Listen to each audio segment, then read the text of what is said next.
back shares of Delta sinking on weak guidance. Our chart of the day. Jim Lebenthal joins us on the phone. Jimmy, I appreciate you calling in. So just give me your take before we have a little back and forth here. Yeah, happy to do it. I'm not worried, Scott. And, I heard the tease, and you're absolutely right. I was worried going into this. Would this be bad? I listened to the call. It's very clear that demand is fine. There's a short-term pricing issue here as there's an overcapacity in the market. Ed Bastian, the CEO, made it clear that all the companies are cleaning up that capacity issue right now. And most importantly, demand is strong. If you need proof of that and you don't want to listen to the call, just look at the fact that they raised the dividend by 50%. That's something managements only do in a condition of strength. Yeah. I guess I would take issue with how you characterize, most importantly, you said demand remains strong, because it seems to me that demand remaining strong isn't enough to do anything for the stock. And I look at this and I'm like, well, if this isn't an indictment of owning an airline stock, then what the heck is? It's like, if we've just had the busiest days of travel in the history of the TSA, or whatever metric you want to cite, that suggests that back to back to back. It's like, this day was the busiest. Nope, this one was. Nope, the next one was. And yet we're talking about a stock like Delta that's down a lot, and they talk about how great demand is. It's almost like, who cares how good demand is? They can't even maximize, the airlines, can't even maximize their profits because their costs are still going up. The fares are coming down because they got a lot of capacity. How do you counter that argument? Yeah, well, I think you have to actually look at the results. And by that specifically, here we go, okay? They generated a little over $2.5 billion of free cash flow in the first 6 months of this year. Last year, for the whole year, they generated $2 billion. They kept their guidance intact for free cash flow for this full year to be $3 billion to $4 billion, which at the high end is going to be twice last year's. And by the way, I'm pretty sure they're sandbagging it, Scott. Now, look, I can't prove that, but you've been with me. I've been with you. You remember last summer when he guided to $7. This is Ed Bastian, guided to $7 a share this year. And he then 4 months later had to walk it back. There is no way he's not sandbagging this, in my opinion. So, look, your indictment is valid. My response to it is the demand is there. And it's not my indictment. It's the market's indictment. That's my point. I'm just looking at what I see in the market. And it's like, if you tell me that air traffic is stronger than it has ever been, and a stock is down like this, even though they're talking about how good demand is, it's like, hello, isn't there a bell going off here that we got a problem? No, not really. I mean, the stock's up 13% year to date. It's not been a bad stock.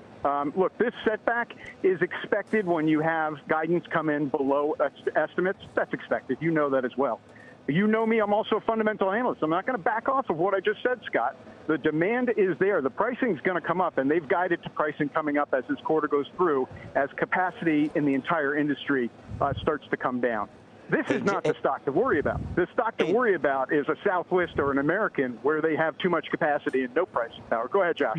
Hey, Jimmy, I agree with you. I think Delta is the best of the publicly traded airlines. But to Scott's point, it's unlikely you're going to get another 36-month period like what we've just gone through. It's highly unlikely. So we know that they'll also be a good operator when traffic is softer. But the question is, how's that going to help your investment? Because in the end, you're not buying the airline. You're buying the airline stock.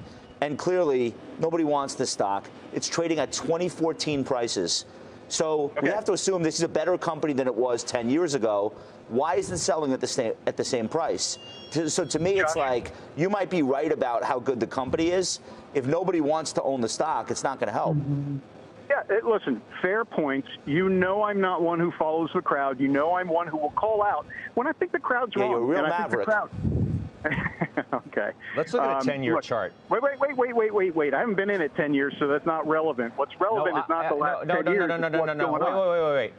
I'm perfectly willing to give you the floor to say whatever you want, but it is relevant, okay? Because you can draw a straight line across the screen, and that is relevant. Now, whether you've owned it for that whole period of time may not be relevant, but that is relevant. This what we're chart showing on says, the why screen right now. bother? Okay. That's what the chart says. Okay, I completely disagree. With respect, okay, I'm not a believer that what happened in the last 10 years dictates what's going to go on over the next 10 days, 10 months, or the next 10 years.